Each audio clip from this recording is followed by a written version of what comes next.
And I'll let you, I have one question and I think we can kind of wrap everything up and you can give me your insights on that. But I have one more question and I think that this kind of relates to that is one, it's a two-part. One, why, I know why you care. You gave me the why and why wellness is important to you. Why should other agencies prioritize this? Why should other leaders prioritize this is question one. And question two is what advice would you give to individuals who are new in their career, younger in their career, that you've learned along the way? Maybe something that was a trial and error, or maybe a piece of advice that you wish you would have known or you wish you would have listened to earlier that would have set you up for success down the road. So two-part.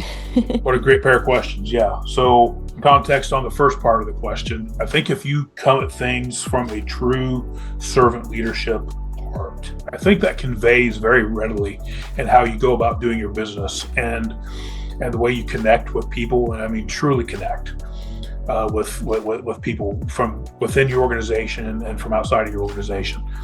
And I think you can look back on things, for me anyway, and think, well, there's always something I could have done better. And there's plenty I could have done better, for sure. But think of nothing else, coming at it from that servant leader's heart, and that you truly care about the people that you feel responsible for, that you are responsible for. And again, inverting that triangle, inverting that typical pyramid-shaped triangle, and understanding that your desire to support them, to provide them the tools that they need. Here's what I always said. This is what I wanted as a working cop, as a working detective. Give me the tools, training, and support that I need to be successful, and get out of my way, and I'll make you famous. That sounds kind of arrogant, maybe. Don't mean it like that. It's confident, but I like to think there's some truth to it also. Give me what I need to be successful. I'm not saying I need everything. First SWAT team I was a part of getting started on, the chief asked us, what do you need? Give us a duffel bag, a shotgun, and a vest. Now you think of all the tools of the trade that SWAT teams have, from drones to remote cameras to and rightfully so. And I'm glad that we have that technology and have leveraged it. At the end of the day, it's about people, right? And our agencies are made up of human beings who have human qualities about them that are wonderful, but can also sometimes be troublesome for them and potentially for the agency.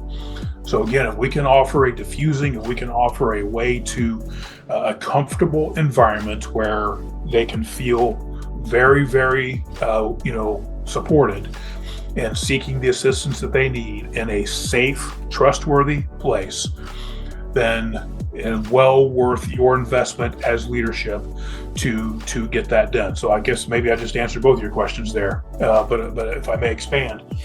I also think getting buy-in, with many municipal agencies, you have your chief executive, the chief of police, the superintendent, whatever, but there's always a higher boss typically. Getting your mayor involved and buy-in, your governor, your board of directors, whoever it is that you might answer to, as the chief executive of the agency, you're responsible. But getting that buy-in from your leadership can be such a key element here. And I don't mean to get into political discussion, but the fact of the matter is that us in law enforcement, we might be the chief executive of the agency, but we report to somebody also, whether it's an entity or an individual. Getting that person's buy-in is critical, in addition to getting your membership's buy-in.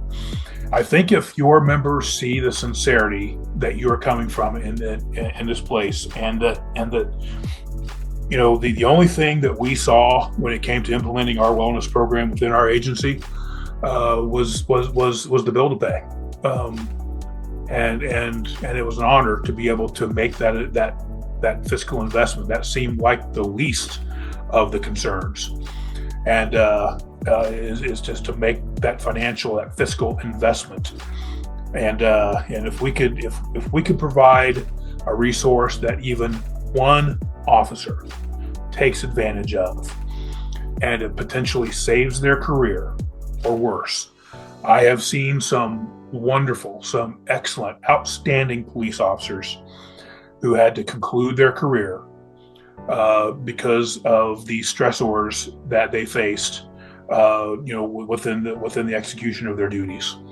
And it's heartbreaking. And when you see that, when you see perfectly good people, and in addition to being the professionals that they are, the law enforcement officers, the public safety, the firefighters or EMTs, whatever the case may be, telecommunicators, at the end of the day, these are husbands and spouses, wives, significant others, their brothers, their sisters, their fathers, their sons and daughters.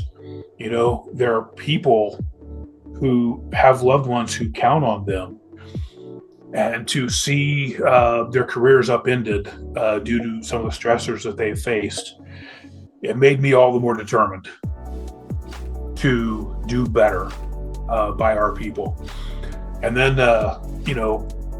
again, speaking strictly for me, you get to a point in your career where you're building, and then you're sustaining. And then you enter the legacy leaving stage of your career, and you want to leave it better than you found it, and you want to feel like you made a difference, you made an impact, even if that was situational, whether it's with people that you interacted with professionally, externally, or whether it's within your own agency. Even though there's plenty that you identify you could have done better, implementing a program like this, being a part of leading to the implementation of a program, of a holistic wellness program within your agency, is it's something you can reflect on, that you did the right thing for the right reasons at the right time in the right way. And if you pass that leadership test, well, I think you've fulfilled your obligation, or at least part of it. And then the other part of it, what can people do to set themselves up for success in this area? I think I'm paraphrasing the second part of your question, but I think I've got the gist of it anyway. That starts early on, and I think there are many reasons, many ways you can invest in that.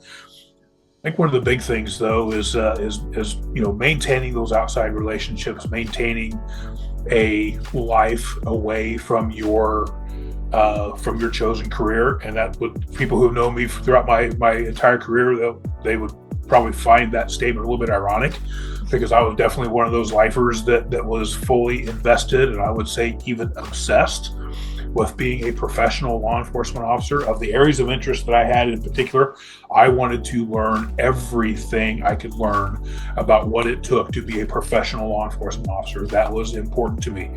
I became a firearms instructor. I became, a use of force instructor, a psychomotor skills instructor, defensive tactics, physical tactics, whatever term you want to put to it. Started talking about leadership, during my tenure in the chief's office, and sharing that. Not because I think that I know all that, I don't. But the more you teach something, the better you get at it, first of all. Secondly, I have had the great opportunity to have been exposed and learned a great deal throughout my career, and I saw it as an obligation to share back. I had mentors, and people that I learned from throughout my career, still do. And I wanted to be one of those people. You never know when somebody is watching what you're doing and what you're saying. I've had many officers from within the agency, and in particular from outside of the agency, who I had the good fortune to have interacted with over my career.